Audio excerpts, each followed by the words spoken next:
Let's talk about something you use every single day that most people don't talk about deeply enough, and that is water. Most people assume that if water is clear and it comes from a bottle or the tap, it's got to be healthy. But when you really look at what's in water, and I've done that as an analytical chemist, you find heavy metals, chemical residues, pharmaceuticals, forever chemicals, pesticides, microplastics. And so that assumption just really doesn't hold up. Water is not just good if it's just clear. That's why, from a health and cellular perspective, the best water to drink is distilled, carbon filtered, hydrogen rich water, and preferably structured, and then stored and consumed in a glass container. So, let me walk you through why these details matter. First, let's talk about distilled water.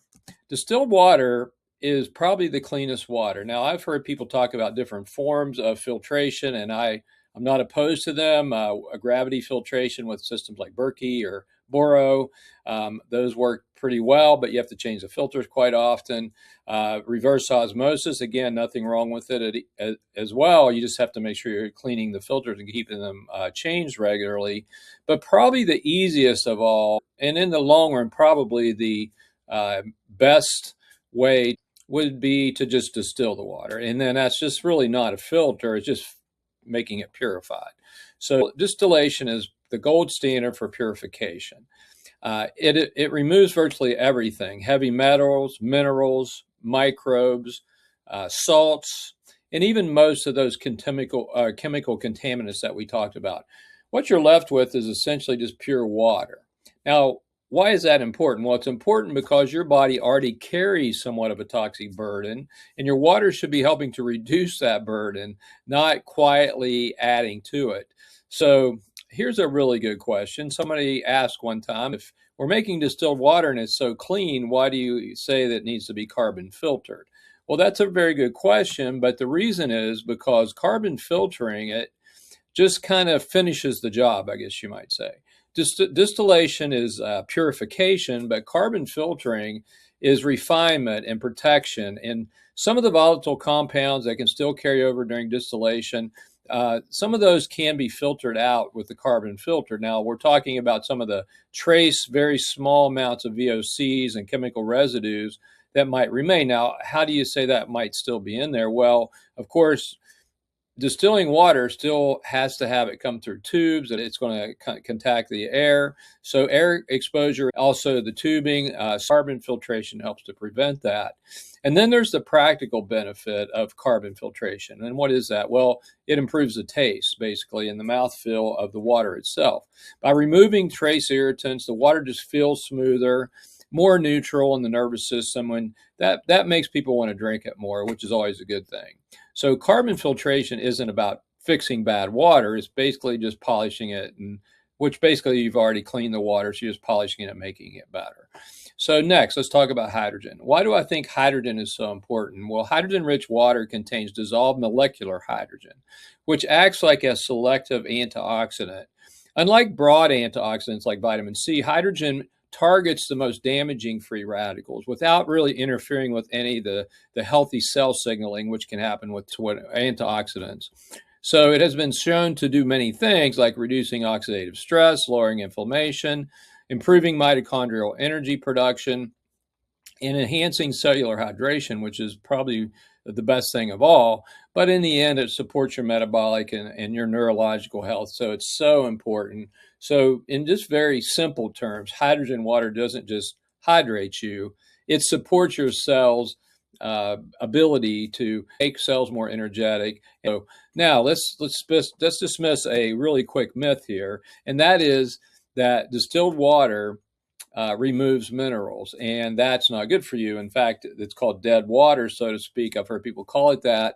And also that when you drink the distilled water, it can leach the minerals from your bones. Well, unfortunately, that's just a myth because, yes, you're removing minerals, but that's kind of intentional in a way because you're removing bad things as well. But water is really not meant to be a mineral delivery system. It never was. And minerals should come from food and then targeted supplements.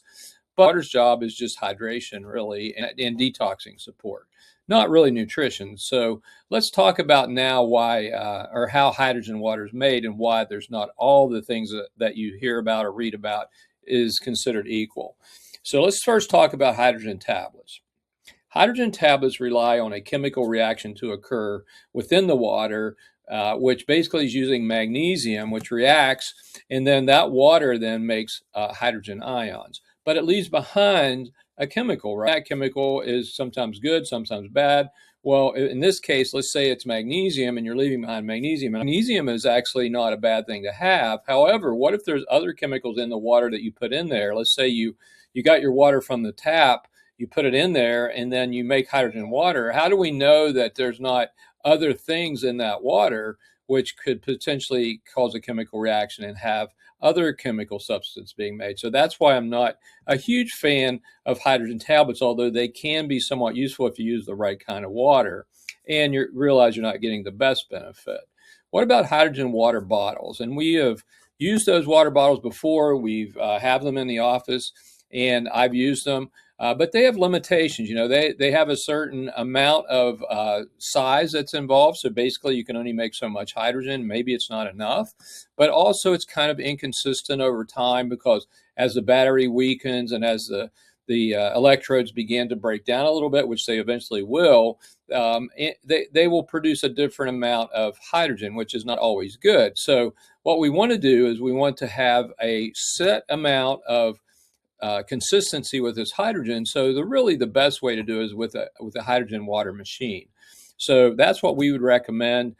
Get yourself a really good one from Japan. That's where most of these machines are made that are the highest quality, because in Japan, they've been using hydrogen for a very long time. In fact, they use it in the hospital systems there to treat patients in Japan. So these machines from Japan are very high quality. They last a very long time. They give you the most consistent results. And you don't get any chemical residues because of the way they're made.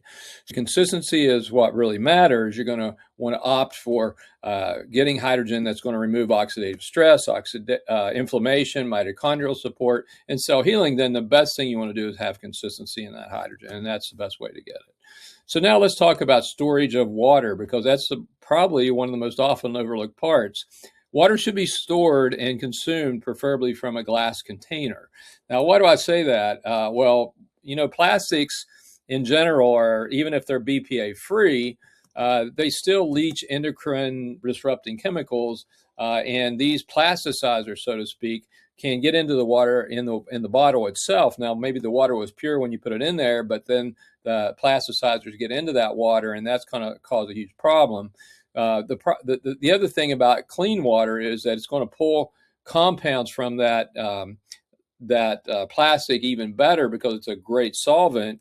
But the problem is we don't want these plasticizers in our water to begin with. So glass, it's inert, it's stable, it's non-reactive. So you can use glass containers, probably the best thing to do. Stainless steel is probably second best, but I just prefer the glass bottles, and also drinking from glass.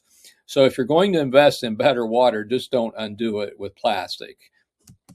Finally, I do want to talk about how much water do you need to drink on a daily basis. And the minimum amount I would say, and I've read, is that it should be at least 2 quarts, which is 64 ounces a day. And that's basically eight glasses. And so many people may need even more than that. And besides your body size, your activity level, your metabolic demands, all of those things have an effect on how much water you need. So here's a really important seasonal reminder. In the wintertime, you don't get as thirsty because the thirst sensation is often blunted. Why is that? Well, because it's cold out, right? So you don't want to drink as much. But that's when you often need more water, because you're really inside a lot. You're in a heated area, cold air, heated indoors, lower humidity. All of these things increase your fluid loss. So if you're waiting to get thirsty in the wintertime and you start to feel thirsty, you're probably already behind. So you really need to be cautious and also very intentional about drinking more, especially in the colder months. So to sum it up, what we want to do is we want to have distillation for purity. We want to have carbon filtration for refinement and polishing of that water. We want to have hydrogen for cellular support, Then we want to use glass for safe storage of the water and drinking the water. And then we want a consistent daily intake. Those are the things that you need to do every day. One of the most simple things we do every day is drinking water, but it can be one of the most powerful upgrades you can make for your health. And it's quite honestly one of the easier things to do. Every single cell in your body depends on the consistency and the quality of the water you drink. And better water, just remember, always leads to better biology. Finally, I just wanted to say that if you're interested in doing our detox challenge, which the non-toxic dad Warren Phillips and I have put together, and it's using the Turner protocol for detoxing over a period of 3 months. We're going to be doing that as a group starting in February. The link is below, and you can click that and get signed up for that. I'm really excited about you guys trying that out. I think you're going to find it's amazing. We've had great results with it, so I'm looking forward to seeing you there.